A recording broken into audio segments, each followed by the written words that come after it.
इस वीडियो का मकसद ये है कि एक बहुत सादा सी चीज़ साबित की जाए, एक बहुत सिंपल सा रिजल्ट साबित किया जाए कि जो रेशियोज होते हैं इन वॉल्यूम बी और वॉल्यूम ए के दरमियान इस पूरे कार्नो साइकिल में वो बराबर होते हैं रेशियो बिटवीन वी डी, ये इस पूरे साइकिल में, तो ratio between C and D, ये दो रेशियोज हैं जो कि आपस में बराबर होते हैं। बी का ए से रेशियो और सी का डी से रेशियो बराबर होता है, लेकिन ये एडियाबैटिक प्रोसेस है और ये हमने पिछली वीडियो में काम शुरू किया था कार्नो इंजन पे। तो मैं ये चाहूँगा कि आप इस वीडियो को देखें, लेकिन इसमें मैथ बहुत ज़्यादा है, कैलकुलस भी है, तो आप चाहें तो आप इसको छोड़ सकते हैं, लेकिन ये एडियाबैटिक प्रोसेस को स्टडी करने का मैथमेटिकली एक बड़ा अच्छा तरीका है। और हम इसमें जो स्टेप्स हैं, ये हम उन्हीं स्टेप्स को कंसीडर करेंगे कार्नो साइकिल के, जो कि एडियाबैटिक स्टेप्स हैं या एडियाबैटिक प्रोसेस जहां पर इन्वॉल्व है। तो जब हम एडियाबैटिक प्रोसेस की बात करते हैं उसमें नो ट्रांसफर ऑफ हीट, यानी कि हीट ट्रांसफर नहीं होती, यानी Q इज इक्वल टू 0 होता है। तो अगर हम अपनी ओरिजिनल डेफिनेशन इंटरनल एनर्जी की देखें तो यहाँ पर देख सकते हैं कि एडियाबैटिक में ट्रांसफर ऑफ हीट नहीं होता, यानी कि सिस्टम बिल्कुल आइसोलेटेड है, अलग थलग है अपने इर्द गिर्द की दुनिया से, कोई हीट ट्रांसफर नहीं हो रहा इसमें। तो थर्मोडायनेमिक्स में हमने बहुत दफ़ा पढ़ लिया अब तक कि डेल्टा यू यानी कि चेंज इन इंटरनल एनर्जी जो है वो बराबर होता है Q minus work done by the system, minus work W जो है ये work done by the system होगा। यानी और यहाँ पर अगर आपको याद हो तो ये था P टाइम्स डेल्टा V इस केस में सॉरी, तो P टाइम्स डेल्टा V ये वर्क डन है W।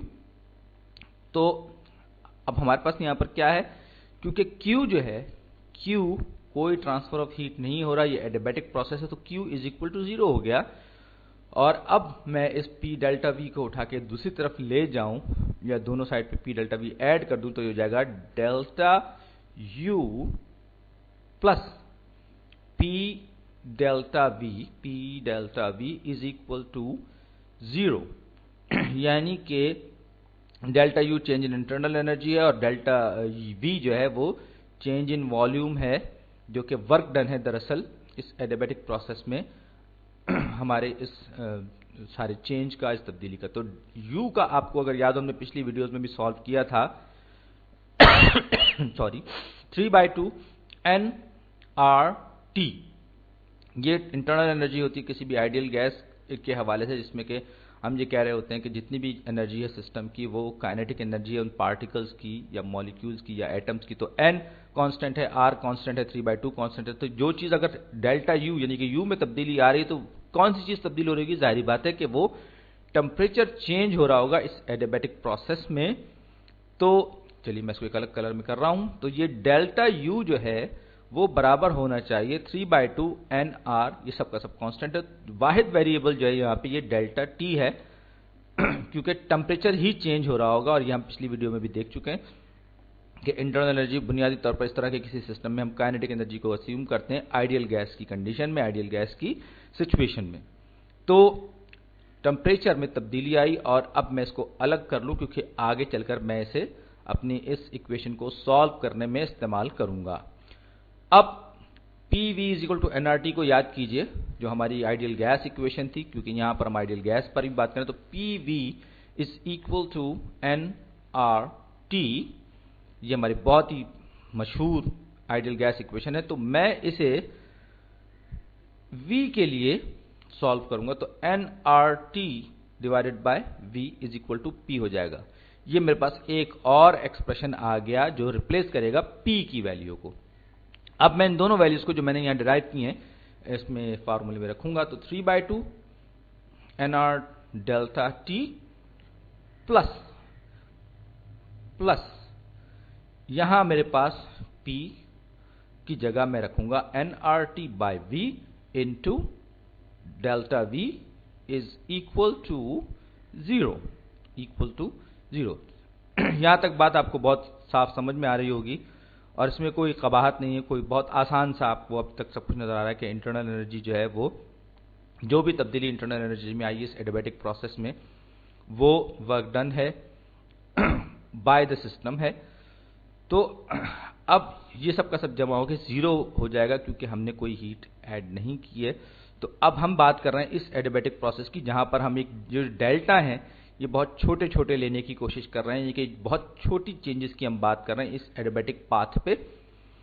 तो और यहां पर जो हमारे पास जो टेम्परेचर है वो भी चेंज होगा, जाहिर बात है क्योंकि एडियाबैटिक प्रोसेस है, लेकिन बहुत थोड़ा सा होगा, यानी कि बहुत थोड़े से वॉल्यूम में तब्दीली आएगी और बहुत थोड़ा सा टेम्परेचर तब्दील होगा इस पूरे प्रोसेस में। और ये हम क्वासी स्टैटिक प्रोसेस की बात कर रहे हैं एडियाबैटिक स्टाइल में।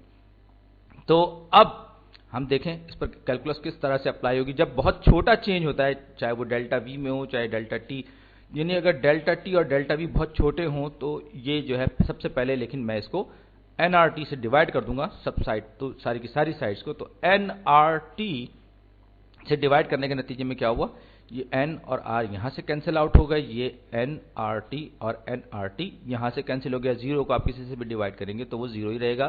तो 3/2 sorry delta 1/T into delta T plus 1/V into delta V is equal to 0 divide by anything is 0, यानी कि 0 को आप डिवाइड करेंगे एनआरटी से तो वो 0 ही रहेगा।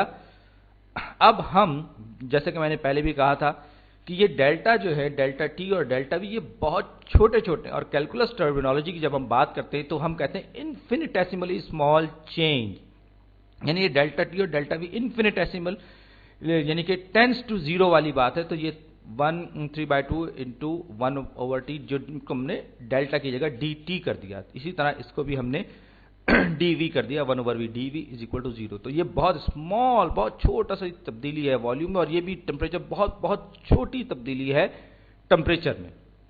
ये जहन में रखिएगा, कैलकुलस में हम ये असम्पशन लेते हैं इन्फिनिटेसिमल चेंजेस की। तो अब ये टोटल चेंज और चेंज इन टेम्परेचर वॉल्यूम, इसको मैं इंटीग्रेट करूंगा दोनों को, क्योंकि मुझे मालूम करना है कि टोटल चेंज हुआ कितना है। तो टी स्टार्ट टी फिनिश तक मैं इसको इंटीग्रेट करूंगा। इसी तरह मैं 1/v dv को भी इंटीग्रेट करूंगा स्टार्टिंग वॉल्यूम से लेकर फिनिशिंग वॉल्यूम तक। सही, यहां तक तो बात आपको समझ में आ रही होगी। अब मैं इन दोनों के इंटीग्रल्स लूंगा, तो डेरिवेटिव लूंगा, तो ये 1/T dt जो है वो बराबर होता है, ये सबसे पहले 3/2 constant log T temperature final TF और temperature starting TS plus natural log, ये भी नेचुरल लॉग हो जाएगा, ये हो जाएगा नेचुरल लॉग ऑफ V और फाइनल वॉल्यूम VF और स्टार्टिंग वॉल्यूम। बिल्कुल सादा सी कैलकुलस है, इसमें आपको कुछ करने की जरूरत नहीं। ये बराबर हो जाएगा क्योंकि 0 का इंटीग्रल जो है वो 0 ही होगा, तो ये सम जो है ये भी इक्वल टू 0 होगा। तो इन्फिनिटेसिमल चेंजेस जो है उसका भी सम जो है वो 0 होगा। अब मैं आगे बढ़ता हूं, हम इस सब को दोबारा से लिखते हैं। तो ये हो जाएगा 3/2 natural log of T S to F का मतलब होगा natural log TF bye TS। सही, हमने नेचुरल लॉ की प्रॉपर्टीज इस्तेमाल की और ये इस तरह से इसका रिजल्ट हमारे पास आ गया। ये मैथमेटिक्स है, अगर आपको मैथमेटिक्स की दिलचस्पी नहीं तो आप इसको छोड़ सकते हैं। इसी तरह natural log VF by VS, हमने क्योंकि अपर लिमिट और लोअर लिमिट को हमने डिफाइन किया है, तो अब क्या होगा, अब भी होगा कि ये भी इक्वल टू 0 होगा। अब हम नेचुरल लॉग की प्रॉपर्टीज को इस्तेमाल करते हुए ये जो 3/2 कोफिशिएंट है, ये इसकी पावर बना दूंगा मैं, raise to the power TF raise to the power 3/2।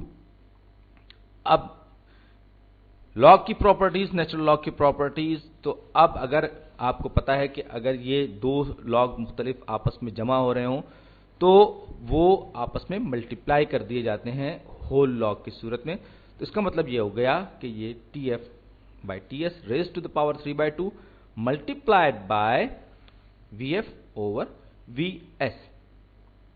अब हम प्रूफ की तरफ बढ़ रहे हैं आहिस्ता आहिस्ता। ये पूरा का पूरा ये सेम ब्रैकेट में इक्वल्स टू 0। अब हमारे पास क्या रह गया, अब मैं दोनों तरफ जो है इसको मैं एंटी नेचुरल लॉग लूंगा या e की power raise to the e power करूंगा, तो यहां पर ये जाहिर बात है ये एंटी डेरिवेटिव है, इसका नेचुरल लॉग है, तो ये हो जाएगा TF bye TS raise to the power 3/2 into VF by VS is equal to, अब किसी का भी अगर पावर हो तो ये 0 पावर का मतलब होता है 1, लिहाजा ये आ गया 1 e raise to the power लेने पर।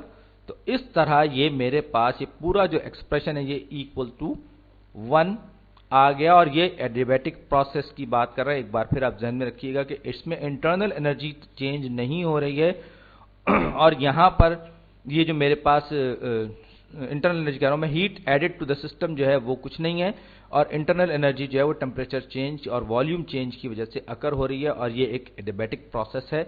तो टोटल चेंज जो है वो कुछ इस तरह से आया।